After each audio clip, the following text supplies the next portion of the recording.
Bonjour chers abonnés, dans cette vidéo nous allons essayer de répondre à beaucoup de petites questions que tu te poses à propos des cheveux naturels.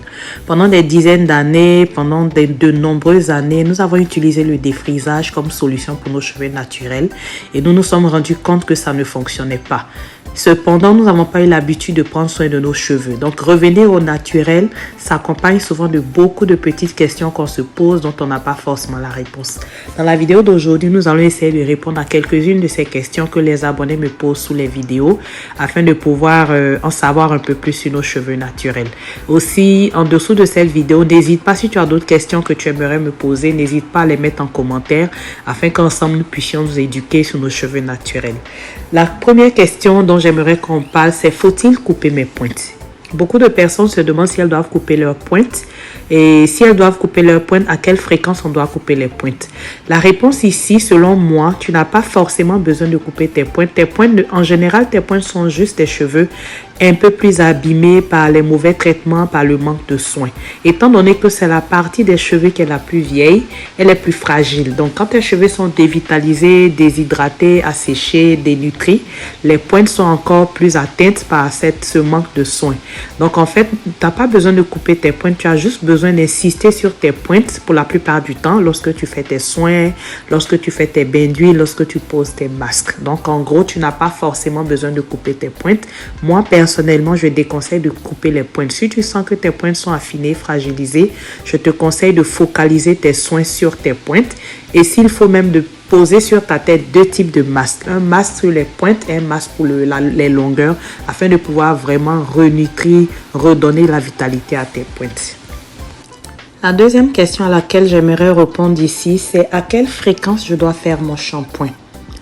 Pour répondre à cette question, je dirais que tout dépend de l'état de tes cheveux. Si tes cheveux sont abîmés et que tu es dans un processus de leur redonner la santé, de prendre vraiment soin de tes cheveux, dans le début de ce processus, il est conseillé de faire un shampoing par semaine. Pourquoi un shampoing par semaine? Parce que le jour du lavage est une occasion de soins profonds pour tes cheveux. Ton shampoing doit être en ce moment-là précédé d'un bain d'huile et accompagné d'un masque qui peut être hydratant, protéiné selon les besoins de tes cheveux. Mais justement, tu vas devoir laver tes cheveux une fois par semaine afin de pouvoir t'assurer de leur apporter ces soins profonds une fois par semaine. Parce qu'avant de poser un masque, avant de pouvoir nourrir tes cheveux ont besoin d'être nettoyés des résidus, des produits qui ont été appliqués sur tes cheveux les jours auparavant. Donc, je dirais que si tu es dans un processus de redonner la vitalité à tes cheveux, si tu as décidé de prendre soin de tes cheveux, de t'en occuper, il serait bien de pouvoir faire un shampoing par semaine. Et après avoir fait un shampoing par semaine avec les soins adaptés, quand tu verras que tes cheveux ont retrouvé leur santé et tu peux maintenant passer à une fréquence un peu plus petite, tu peux maintenant passer à chaque 2 semaines à faire ton shampoing et tes soins à chaque 2 semaines. Mais ça, c'est vraiment après avoir pris soin de tes cheveux pendant au moins 3 à 6 mois, voire 1 an de façon régulière. Et quand tes cheveux ont regagné en santé, quand tu peux voir que tes cheveux sont plus vigoureux, maintenant tu peux te permettre de faire un shampoing aux 2 semaines. Et les cheveux qui sont en bonne santé sont des cheveux qui vont retenir l'hydratation. Donc, quand tu vas hydrater tes cheveux, quand tu vas appliquer ton leave-in, tu verras par toi-même que tes cheveux ne seront pas secs même après 1 semaine. Dans ce cas, tu pourras maintenant passer à un shampoing aux 15 jours, un shampoing aux 2 semaines. Donc, en gros, c'est ça. Tout dépend de l'état de santé de tes cheveux afin que tu puisses... C'est l'état de santé de tes cheveux qui va te dire si tu peux laver tes cheveux une fois par semaine ou une fois aux 2 semaines. La troisième question, la fréquence du shampoing nous emmène maintenant à une troisième question. Quel est le type de shampoing que je dois utiliser pour mes cheveux? Beaucoup de personnes ne savent pas qu'il y a différents types de shampoing. Il y a des shampoings juste nettoyants et il y a des shampoings clarifiants. Le shampoing clarifiant, c'est ce shampoing-là que tu vas utiliser une fois aux 6 semaines ou une fois aux 2 mois pour vraiment faire un nettoyage profond de tes cheveux. Le fait d'utiliser des crèmes, des laits, des huiles, des beurres et que sais-je encore sur nos cheveux au fil des semaines vont amasser, vont emmagasiner un certain nombre d'impuretés. Donc, à un certain stade, quand tu appliques les produits, ils ne peuvent plus pénétrer la fibre capillaire parce que tes cheveux ont emmagasiné trop de produits.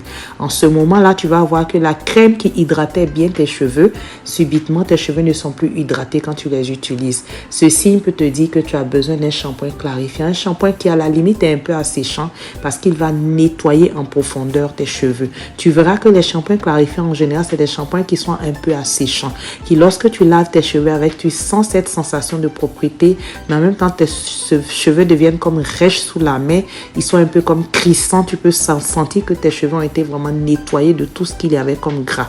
C'est ça les shampoings clarifiants. Donc tu peux faire un shampoing clarifiant aux 6 semaines ou aux 8 semaines, mais sur la base régulière, hebdomadaire, chaque semaine, tu peux faire un shampoing qui est mentionné être un shampoing doux, un shampoing hydratant, qui n'est pas trop agressif pour tes cheveux.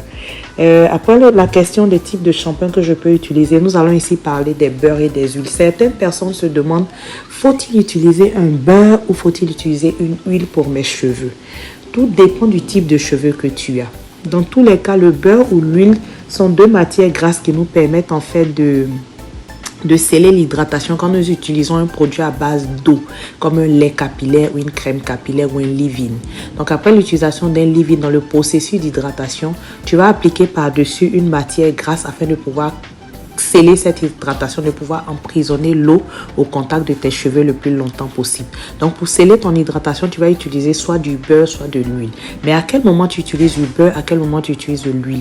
Le beurre en général est conseillé pour des personnes qui ont des cheveux épais de type 4C, des cheveux vraiment denses, des cheveux vraiment qui ont des fibres capillaires assez épaisses. Donc si tes cheveux sont, comme on dit en Afrique, gros grains, c'est comme ça qu'on dit chez nous, il est bon de sceller ton hydratation avec un beurre.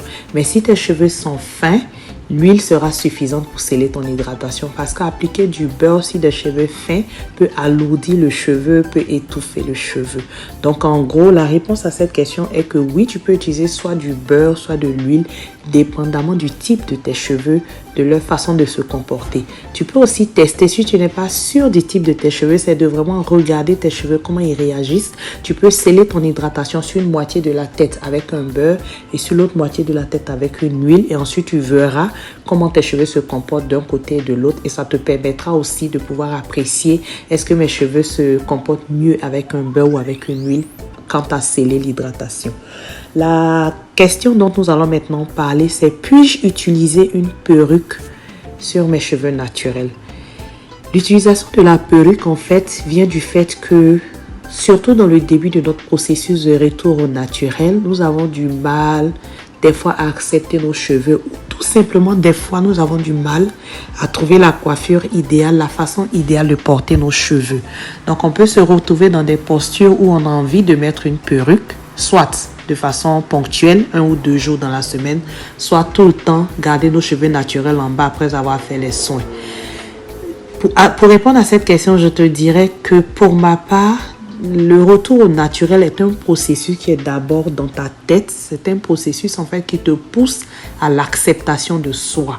Donc pour t'accepter toi, il serait bon de pouvoir affronter ce que tu es, de pouvoir vraiment vivre avec comment tes cheveux se présentent, et dans ce processus de pouvoir chercher des solutions. La perruque dans ce cas-là peut être un raccourci qui va en fait te donner une certaine paresse dans la prise en charge de tes cheveux, dans la façon que tu t'occupes de tes cheveux. Donc je dirais que porter la perruque peut être une solution comme un couteau à double tranchant. Au départ, ça peut être une solution que tu trouves afin de pouvoir camoufler tes cheveux, le temps de pouvoir vraiment trouver ta routine capillaire, le temps de pouvoir trouver comment les porter. Mais le port de perruque peut te rendre paresseuse et en fait te couper dans ta motivation de comprendre tes cheveux naturels, dans ta motivation d'en prendre soin. Dans ce cas, le port de la perruque est quelque chose que je déconseille. Je conseillerais plutôt de trouver une coiffure protectrice qui te convient, quelque chose de tout simple, de sans rajout, et d'accepter en fait ce que ça donne. Tu trouveras forcément parmi tous les choix de coiffure protectrice quelque chose qui te convient. Aussi, d'autres personnes décident de porter la perruque de façon continue, de prendre soin de leurs cheveux en dessous. Certaines fois, ça fonctionne, mais je dirais de faire attention au type de perruque que tu choisis. Si la perruque crée une tension, une pression sur la bordure de tes cheveux, crois-moi, ça va finalement arracher les cheveux en avant, ça va te créer des formes d'alopécie. Et aussi, l'aspect de contact, de frottement de la perruque sur ta peau ne va pas aider tes cheveux à progresser correctement. Donc, en somme, tu peux avoir une perruque. Ma réponse au final, c'est tu peux avoir une perruque pour des journées où on dit des bad hair day, le jour où vraiment tu n'as pas de solution, tu dois aller quelque part, tes cheveux ne sont pas lavés, tu n'as pas fait tes soins. Tu peux avoir une perruque que tu utilises au passage, mais de façon quotidienne et régulière, je préconise de porter tes cheveux eux-mêmes afin de les laisser respirer, afin de les laisser vraiment démontrer tout leur potentiel afin de ne pas les étouffer. Donc, je ne conseille pas l'utilisation de la perruque de façon fréquente afin de pouvoir faire pousser ses cheveux. Cette question m'emmène finalement à une dernière question qui est tout aussi importante. La question la plus importante dans tout ce processus, c'est de savoir pourquoi j'ai décidé de revenir au naturel. Accepter ses cheveux naturels, porter ses cheveux naturels, ça prend d'abord un travail psychologique, ça prend d'abord un travail sur soi, ça prend aussi une décision avec une certaine conviction. Tu es convaincu que c'est ce qu'il y a de mieux pour tes cheveux. La plupart des personnes qui retournent au naturel, c'est des personnes qui ont expérimenté le défrisage. C'est des personnes qui ont expérimenté le port de tresses à tort et à travers. Et c'est des personnes qui ont vu que c'est des solutions qui, à la longue, finissent par abîmer nos cheveux. Donc, si c'est pour ces raisons-là que tu as choisi de revenir au naturel, essaie de vraiment accepter tes cheveux au naturel et de les porter au mieux. Fais des recherches, essaie d'appliquer les soins que nous partageons sur cette chaîne. Essaie vraiment d'étudier tes cheveux, de les comprendre. N'hésite pas à faire des recherches. N'hésite pas à te faire coacher également. Vraiment dans le but de comprendre tes cheveux, de savoir comment en prendre soin. Et crois-moi, des cheveux qui sont bien traités, des cheveux dont on prend soin correctement, c'est des cheveux qui vont te le rendre à tous les coups. Tu verras l'évolution. Donc, n'hésite pas vraiment à accepter tes cheveux naturel, à te dire ok, c'est mes cheveux, maintenant qu'est-ce que je fais pour apprendre à les aimer, pour les porter au mieux, pour les apprécier, pour les inclure dans mon style de vie. C'est vraiment cette question-là. Donc, une fois que tu auras répondu à cette question, tu verras que psychologiquement, tes cheveux naturels, tu sauras les assumer, tu sauras les porter, tu sauras vraiment les accepter et ils vont te le rendre parce que des cheveux que tu acceptes, tu prends soin avec beaucoup de patience et avec beaucoup d'amour, tu finiras par avoir les cheveux dont tu rêves parce que je crois que nos cheveux ont juste besoin qu'on en prenne soin et surtout qu'on apprenne à en prendre soin parce que pendant des années, comme je l'ai dit précédemment dans cette vidéo, nous avons utilisé des solutions chimiques qui à la longue n'ont pas été ce qu'il fallait pour nos cheveux. Donc je te dis merci d'avoir suivi cette vidéo jusqu'à ce point. J'espère que l'une de ces questions j'ai répondu à une question que tu te poses, que je t'ai apporté un brin d'information qui peut vraiment te faire avancer dans ce processus de retour au naturel, dans ce processus de porter nos cheveux fièrement au naturel. N'hésite pas à mettre dans le commentaire en bas de cette vidéo si tu as une question que tu te poses dans le processus du retour au naturel, dans la prise en charge de tes cheveux au naturel. Si tu as une question, n'hésite pas à la mettre en commentaire et nous allons essayer d'y répondre avec ce genre de vidéo foire à questions que je vais faire un peu plus souvent afin de pouvoir répondre aux questions des abonnés. Sur ce, je te dis merci et on se dit à la prochaine pour une autre vidéo tout aussi instructive. Et je te laisse ici apprécier cette coiffure. C'est des mini twists, pas si mini que ça, des twists d'une taille relativement moyenne auxquels nous avons ajouté des perles et le rendu est très beau. Merci et à la prochaine.